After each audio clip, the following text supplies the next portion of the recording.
στο τέλος του παιχνιδιού, το συμπέρασμά σας. Η Σοφία είναι ότι όποιος χάνει ρίχνει το βάρος στα φύλλα.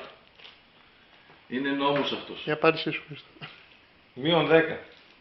Μείον 10 στο Φρυδερίκο. Μείον 10 στο Φρυδερίκο. Βλέπω κάτι ρογμές πάνω στο ταβάνι. Μήπως πρέπει να απομακρυνθούμε κάπως γρήγορα. Σταυράκο, έτσι είναι. Άμα δεν ξέρεις, αυτά λες.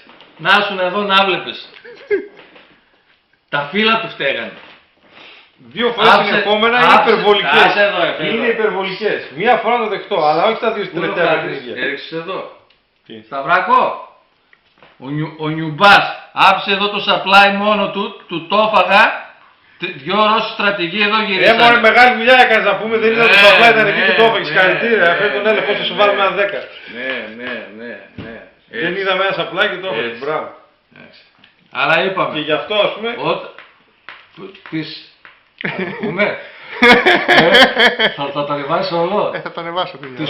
Τις κοντής της Ράτα από τσους. Και δεν είναι και κοντός ο άνθρωπος. Οι τρίχες της φταίνουν. Έτσι είναι. Είπε ο Φρυδερίκος και Τα φύλλα φταίγανε. Εντάξει, δεν το κάνω. ο στρατηγός μίλησε. Δεν φταίνε τα φύλλα. Τα φύλλα Οι συζυγμένες πιθανότητες φταίνουν. Εγώ σου λέω ότι 10 φορές να παίξουμε Φρυδερίκο και να είμαι πρόσος, τις 9 θα σε κερδίσω. Δεν είναι head to head εδώ το παιχνίδι. Εξαρτάται ποιος θα παίξει. Βρε, ό,τι θέλει. Εσένα μας έχω έτσι εκεί πέρα, 9 φορές θα σε κερδίσω. Αφού δεν το ξέρεις το παιχνίδι. Θέλεις να γράψεις παρτίδες, πώς θα το κάνω. Γράψε παρτίδες και να μας μιλήσεις.